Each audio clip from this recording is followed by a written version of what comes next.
বাজারে মজা করে চিকেন ভাজা খাচ্ছেন, বার্গার খাচ্ছেন, ওতে যে মাংস দেওয়া আছে ওটা আসল চিকেন নাকি ফ্যাক্টরিতে তৈরি করা ব্যাঙের মাংস? এখন এমন কিছু ব্যাঙ পালন করা হচ্ছে যেগুলোর সাইজ অনেক বড়, অনেকটা চিকেনের মতন। আজকে আমরা চলে এসেছি পৃথিবীর সবচেয়ে বড় ব্যাঙের ফার্মে, যেখানে স্পেশালি মাংস খাওয়ার জন্য ব্যাঙ পালন করা হয়। ব্যাঙ পালন করা হচ্ছে তাও আবার মাংস খাওয়ার জন্য। ব্যাপারটা শুনে কিন্তু আজব লাগছে। আজব লাগলেও চীনের প্রতিটা অঞ্চলে ব্যাঙ খাওয়া হয়, এটা নর্মাল ব্যাপার। এটা জেনে আপনি অবাক হবেন, বর্তমান সময়ে শুধুমাত্র চীন নয়, ভারত এবং মায়ানমার সহ বাংলাদেশেও ব্যাঙের মাংস খাওয়া হচ্ছে। ভারতে তো অনেক আগে থেকেই খাওয়া হয়, দার্জিলিং গ্যাংটকে ব্যাঙের মাংস খাওয়া হয়। তবে কোথায় এই ব্যাঙের মাংস পাওয়া যায়, আর এই ব্যাঙ কেনই বা পালন করা হচ্ছে? বিঘার পর বিঘা জমিতে বড় বড় ফার্ম, এখান থেকে প্রতিনিয়ত লাখ লাখ ব্যাঙ উৎপাদন করা হচ্ছে। আর এই ব্যাঙ পালন করে কৃষকরা প্রতিনিয়ত লক্ষ লক্ষ টাকা ইনকাম করছে। আপনিও চাইলে এই ব্যাঙ পালন করতে পারবেন। এটা অনেকটা পায়রা বা কবুতর পালন করার মতন। একটা নর্মাল ব্যাঙ থেকে সাইজে অনেক মোটা হয় এই ব্যাঙ, মাংস অনেক বেশি। বেশি মাংস উৎপাদন করার জন্য এরকম প্রজাতি চাষ করা হচ্ছে। তবে এদেরকে কি করে পালন করা হচ্ছে, কি করে মার্কেটে বিক্রি করা হচ্ছে, আর কি করে বা লক্ষ লক্ষ টাকা ইনকাম করা হচ্ছে, চলুন আপনাদেরকে দেখিয়ে দিই। এই যে বিশাল বড় ফার্ম দেখতে পাচ্ছেন, এটা 8 বিঘা জুড়ে আছে। এই বিশাল ফার্মে ব্যাঙ পালন করা থেকে শুরু করে ডিম সংগ্রহ করা হয়। আর ভালো ডিম পাওয়ার জন্য ভালো কোয়ালিটির ব্যাঙ দরকার। সব প্রথমে এখানে ব্যাঙের মিলন ঘটানো হয়। ওপর থেকে বৃষ্টির মতন পানি দেওয়া হয়, ব্যাঙ মনে করে বৃষ্টি হচ্ছে, আর এইভাবেই তারা মিলন করে। একবার ডিম দেওয়া হয়ে গেলে ওয়ার্কার এগুলোকে কালেক্ট করে নেয়, পরবর্তীতে অন্য জায়গায় পাঠানোর জন্য। এগুলি হলো ব্যাঙাচি। নর্মাল সাধারণ ব্যাঙাচি থেকে এগুলো সাইজে এবং আকারে একটু বড় হয়ে থাকে।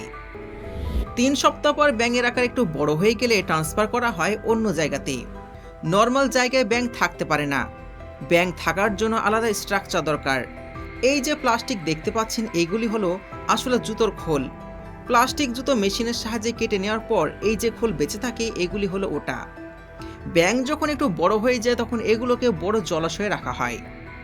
এদেরকে প্রতিনিয়ত দেখাশোনা করা হয় এবং খেয়াল রাখা হয়, সাথে প্রয়োজন মতন খাবার দেওয়া হয়। এদের খাবারে দেওয়া হয় কেঁচো, ঘুঘরে, বিভিন্ন পোকামাকড়, এর সাথে বাড়ির কিছু খাবার যেমন চাল, গম, ধান, এরকম কিছু খাবার, আর ছোট ছোট মাছও দেওয়া হয়। 3 মাসের মধ্যেই ব্যাঙ পুরোপুরিভাবে বড় হয়ে যায়। এখন এগুলো হারভেস্ট করার সময়। ব্যাঙ যেহেতু জঙ্গলি প্রাণী, তো এদের অসুখ বিসুখ খুবই কম হয় না বললেই চলে। যেরকমভাবে মুরগি পালন করার জন্য অনেকে ভ্যাকসিন দিতে হয়, বতক পালন করার জন্য ওষুধ খাওয়াতে হয়, মাছ চাষ করার জন্য বিভিন্ন রকম ওষুধ প্রয়োগ করা হয়, ঠিক তেমনি ব্যাঙ চাষ করার জন্য কোনো রকম ওষুধের দরকার হয় না, কোনো রকম কেমিক্যাল দরকার হয় না। যখন এগুলোর সাইজ একটু বড় হয়ে যায় তখন একজন ওয়ার্কার এগুলোকে ধরে নেয় এবং বস্তায় লোড করে দেয়, তার সাথে প্যাকেজিং করে দেয়। এখানে জায়গাটা অনেক ছোট, কিন্তু অনেক পরিমাণে এখানে ব্যাঙ আছে। ব্যাঙের মাংসের অনেক দাম, $3 প্রতি কেজি, অর্থাৎ আমাদের দেশের টাকা হিসাবে প্রায় 300 টাকা। আর এটা প্রায় মুরগির মাংসের সমানই দাম। এবার এগুলোকে ছোট ছোট মার্কেটে পাঠানো হয়। আর যদি কোয়ান্টিটি বেশি হয়, যদি অনেক পরিমাণে ব্যাঙ হয়ে থাকে, তখন এগুলোকে বড় বড় ফ্যাক্টরিতে পাঠিয়ে দেওয়া হয়।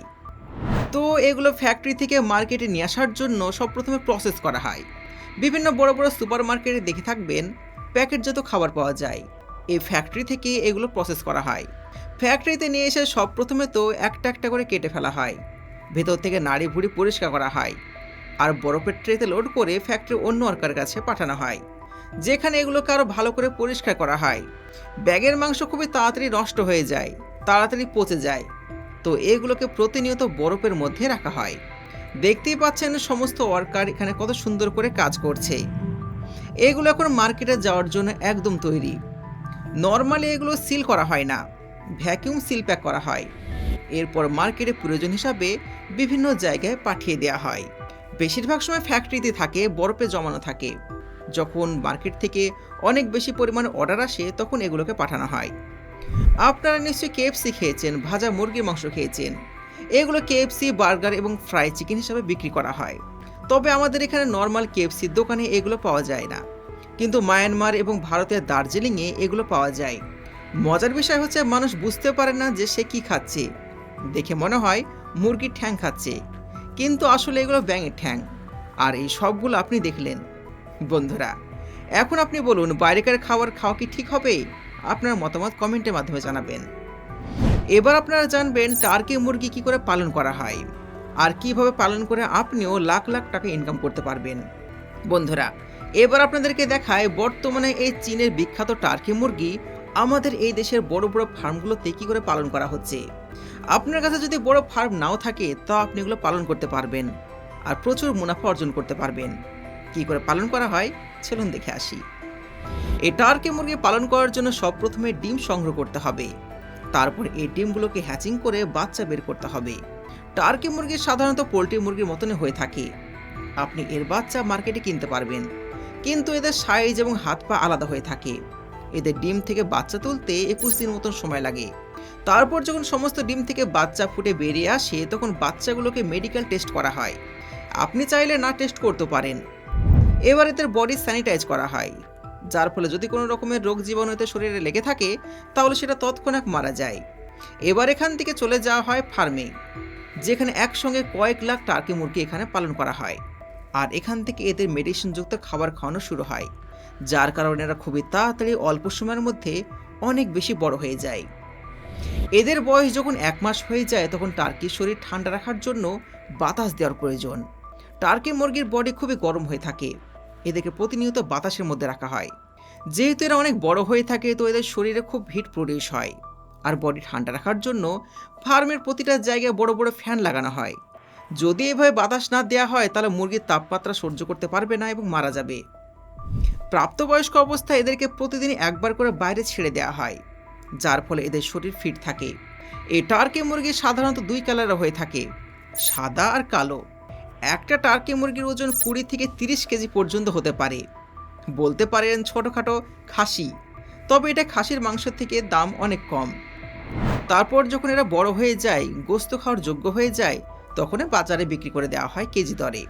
চীন জাতের টার্কি মুরগির বাজারে খুবই বিখ্যাত। এগুলো পালন করতে খুব বেশি খাবার দাবারের প্রয়োজন হয় না, বাইরের খাবার খেয়ে এগুলো বড় হয়ে যায়। আর আপনি যদি এগুলো পালন করতে চান, খুবই সহজে পালন করতে পারবেন। এগুলো অসুখ বিসুখ কম হয়, তার সাথে দামও খুবই কম। আপনি যদি চান তাহলে বাড়িতে এগুলো খুবই সহজে পালন করতে পারবেন। বাইরের খাবার দাবার খাওয়াবেন এবং যখন এগুলো বড় হয়ে যাবে, তখন এগুলোকে বাজারে বিক্রি করবেন অধিক দামে। এবার প্রশ্ন হলো, আপনি এই টার্কি মুরগির বাচ্চা কোথায় পাবেন? তো এই টার্কি এখন বাংলাদেশের প্রায় জায়গাতেই পাওয়া যাচ্ছে। আপনি যদি চারিদিকে সার্চ করেন, যদি বড় বড় মার্কেটে যান, যদি পশু পাখি মার্কেটে যান, সেখানে আপনি পেয়ে যাবেন। কিংবা আপনি কৃষি দপ্তরে যোগাযোগ করতে পারেন, সেখানেও আপনি টার্কি মুরগির বাচ্চা পেয়ে যাবেন। তো আশা করি আজকের ভিডিও আপনার ভালো লেগেছে। ভিডিও দেখে শিখতে পেরেছেন, জানতে পেরেছেন। যদি আজকের ভিডিও ভালো লেগে থাকে, ভিডিওতে লাইক করুন, চ্যানেলকে সাবস্ক্রাইব করুন। দেখা হচ্ছে পরবর্তী ভিডিওতে। ততক্ষণ পর্যন্ত ভালো সুস্থ থাকবেন। ধন্যবাদ।